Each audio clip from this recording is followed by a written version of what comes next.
Hello students, welcome back to my YouTube channel BEd classes by Sunita Chauk से।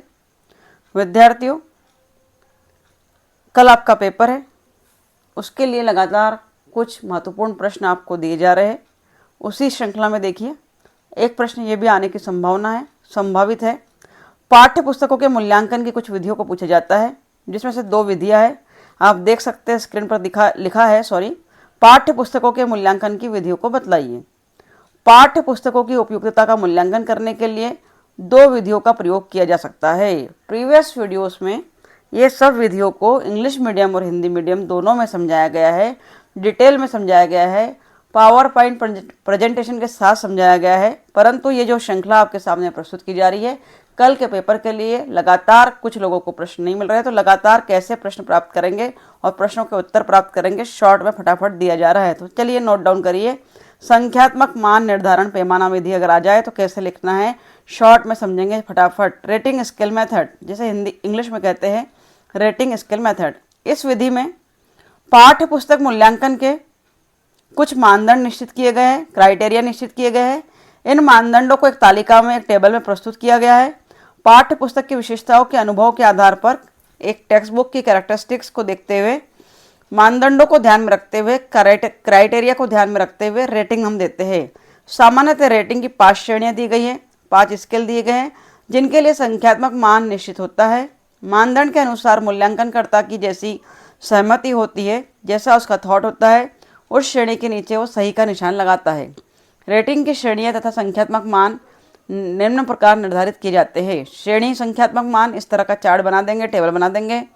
Number 1 से शुरू करेंगे, अति निकृष्ट, निकृष्ट, औसत, उत्तम, सर्वोत्तम, poor, good, very good, best, है ना। इस तरह आउटस्टैंडिंग, इस तरह आप दे देंगे इसमें। और रेटिंग स्केल में देखेंगे, नीचे लिखा है रेटिंग स्केल। पाठ्य पुस्तक के मूल्यांकन हेतु मानदंड सर्वोत्तम, उत्तम, औसत, निकृष्ट, अति निकृष्ट। पहला पॉइंट देख रहे हैं आप, पुस्तक की बाह्य आकृति एवं तकनीकी तत्व, टेक्निकल फैक्टर, और एक टेक्स्ट बुक का कवर पेज की बात की जा रही है। उसमें कुछ मुख्य बिंदु दिए गए, उसे नोट डाउन करेंगे। आपको बताना है किताब में क्या क्या अच्छा हो सकता है। आवरण पृष्ठ हो सकता है, जिल्द हो सकता है, कागज हो सकता है, मुद्रण हो सकता है, आकार हो सकता है। उसी तरह आप देख रहे हैं टेबल में संगठन दिया है, कुछ पॉइंट दिए पुनः 1 2 3 4 5।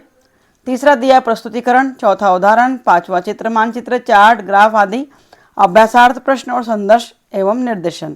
तो एक टेक्स्ट बुक में क्या क्या चीज़ें अच्छी होनी चाहिए और क्या क्या आपको अच्छी लगती है और क्या क्या है, उसके अनुसार आपको टिक मार्क करना है और फिर रेटिंग देना है और डिसाइड करना है कि पुस्तक अच्छी है अथवा नहीं है। लास्ट पॉइंट आप देख रहे हैं, भूमिका, परिशिष्ट एवं अनुक्रमणिका, योग और कुल योग। इस तरह ये सारे पॉइंट्स लेकर आप टिक करेंगे और फिर निर्णय लेंगे कि यह पुस्तक आपके लिए बेस्ट है अथवा नहीं है। नंबर 2 पर जो विधि आती है वो है प्रश्नावली अथवा चिन्हांकन सूची विधि। इस विधि में पाठ्यपुस्तक का मूल्यांकन एक प्रश्नावली के आधार पर किया जाता है। प्रश्नों के उत्तर हाँ अथवा नहीं के रूप में देने होते हैं। बहुत सिंपल विधि है ये।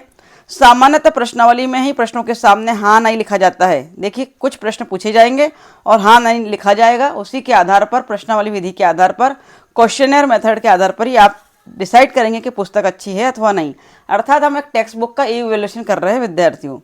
मूल्यांकनकर्ता को प्रश्नों के आधार पर पुस्तक का आकलन करके हाँ अथवा नहीं चिन्हित करना होता है। इस प्रकार पाठ्यपुस्तक के बारे में हम निर्णय ले सकते हैं। देख सकते हैं एक टेबल पुनः आपके सामने प्रस्तुत है, पाठ्य पुस्तक के मूल्यांकन संबंधी प्रश्नावली। क्या यह पाठ्यक्रम से संबंधित है, हाँ या ना? क्या इसमें विषय वस्तु का प्रस्तुतिकरण व्यवस्थित, क्रमबद्ध, मनोवैज्ञानिक ढंग से किया गया है? इस तरह प्रश्न दिए गए 1 2 3 4 5 6 7 8 9 10 देख सकते हैं आप। और अगले प्रश्न पर आपके सामने प्रश्न है 11, क्या इसमें विवादास्पद प्रश्नों की निष्पक्ष एवं वस्तुपरक ढंग से विवेचना की गई है? क्या पुस्तक का लेखक विषय का विद्वान, अनुभवी एवं प्रशिक्षित है? 13, 14 और 15 और 16। 16 नंबर का आखिरी प्रश्न है, क्या पुस्तक का मूल्य सामान्य छात्र की आर्थिक स्थिति के अनुरूप रखा गया है? टेक्स्ट बुक की प्राइस के बारे में प्रश्न किया गया है। इस प्रकार इस समय सारणी, इस टेबल, इस सारणी के अनुसार आप किसी भी पुस्तक का मूल्यांकन कर सकते हैं, जिसे हमने प्रश्नावली अथवा चिन्हांकन सूची विधि कहा। ये दो विधियों को देखा है, दोनों ही विधियाँ इंपॉर्टेंट है और बहुत सरल भी है और कल के पेपर में आने की संभावना है। इसी क्रम में हम देखते हैं कल के पेपर के लिए एक और महत्वपूर्ण प्रश्न, फटाफट नोट डाउन करेंगे। शॉर्ट में हम बात कर रहे हैं प्रश्न आपके सम्मुख है, राष्ट्रीय एकता के मार्ग में कौन कौन सी बाधा है? शिक्षा उन्हें किस प्रकार दूर करने में सहायक हो सकती है? ऑब्स्टेकल्स या बैरियर्स कह सकते हैं इसे, in the way in national integration. Number 1 दे रहा है जातिवाद, नंबर 2 धर्मवाद, नंबर 3 भाषावाद, नंबर 4 आर्थिक विषमता, नंबर 5 चारित्रिक संकट, नंबर 6 राजनीतिक दलबंदी, नंबर 7 राष्ट्रीय संस्कृति की उपेक्षा, नंबर 8 प्रांतीयता, नंबर 9 सांप्रदायिकता। तो विद्यार्थी इस प्रकार अगर राष्ट्रीय एकता के मार्ग में बाधाएं पूछे तो अगर आपने मुख्य बिंदुओं को, पॉइंट्स को भी नोट कर लिया है और एक बार रीडिंग कर लेते हैं 5 मिनट के लिए फटाफट सरसरी नज़र से, तो भी आप इसके डिटेल लिख सकते हैं, क्योंकि आप बीएड कर रहे हैं और आप भावी शिक्षक बनने वाले हैं। तो इस प्रश्न का उत्तर अपने विवेक और बुद्धि के अनुसार आप भी सटीक लिख सकते हैं। प्रश्न पूछा जाएगा, राष्ट्रीय एकता के मार्ग में कौन कौन सी बाधा है, शिक्षा उन्हें किस प्रकार दूर कर सकती है? तो बाधाओं के कुछ पॉइंट आपने देखे, बैरियर्स के कुछ पॉइंट्स देखे। अब हेडलाइन देखिए आपके सामने है, बाधाओं को दूर करने के सुझाव, suggestions to remove the obstacles, भावनात्मक एकता समिति के सुझाव, फिर राष्ट्रीय एकता सम्मेलन के सुझाव दिए गए, फिर दिए गए राष्ट्रीय एकता के लिए शैक्षिक कार्यक्रमों का सुझाव। तो ये मुख्य बिंदुओं को आपने देखा और मुख्य प्रश्न को देखा, इसे भी एक नज़र आप दौड़ा लीजिएगा, देख लीजिएगा।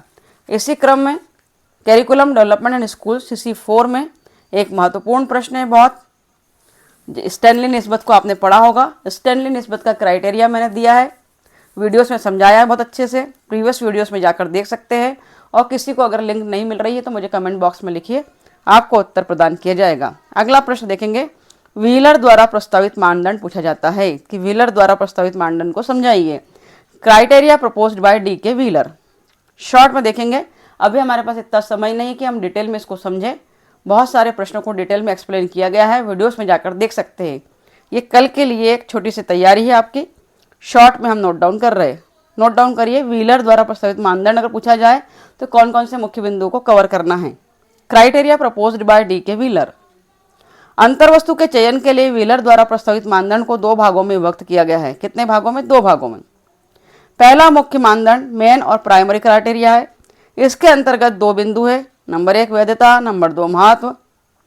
फिर गौण मानदंड सेकेंडरी क्राइटेरिया है, इसके अंतर्गत 4 बिंदु है, शिक्षार्थी की आवश्यकता एवं अभिरुचियाँ, needs and interest of the learner, उपयोगिता यूटिलिटी, अधिगम योग्यता लर्निंग एबिलिटी, और चौथा सामाजिक तथ्यों के साथ संगति, कंसिस्टेंसी विद सोशल फैक्ट्स। मुख्य मानदंड प्राइमरी क्राइटेरिया में देख सकते हैं आप वैधता, वैलिडिटी, नोट डाउन करते चलेंगे फटाफट। और नंबर 2 है तकनीकी दृष्टिकोण, स्क्रीनशॉट भी ले सकते हैं, पॉज करके भी आप लिख सकते हैं, जैसी आपकी सुविधा हो वैसा लिखिए और तैयारी कीजिए। इसी क्रम में अगला है सेकंड, अंतर्वस्तु की प्रामाणिकता, फिर अंतर्वस्तु के चयन में की जाने वाली भूलें और महत्व। इस प्रकार आप व्हीलर द्वारा प्रस्तावित मानदंड को संक्षेप में समझ चुके हैं और इसे पेपर में आने पर समझा सकते हैं। तो विद्यार्थियों कुछ 3-4 प्रश्न इस वीडियो में आपने देखे जो कल के पेपर के लिए महत्वपूर्ण, अति महत्वपूर्ण है। तैयारी आपकी अच्छी चल रही होगी, आशा है आप मेहनत कर रहे होंगे। So best of luck for your exam, और बने रहिए ऐसे ही महत्वपूर्ण वीडियोस को देखने के लिए मेरे चैनल के साथ B Ed classes by Sunita Chouksey में। और किसी प्रकार की कोई क्वेरी है तो कमेंट बॉक्स में लिखिए, आपको आंसर्स मिलेंगे। और वीडियोस अगर आपके लिए यूज़फुल है तो इसे अपने दोस्तों में ज़रूर शेयर करते रहिएगा। Thank you very much for watching my video. Thank you.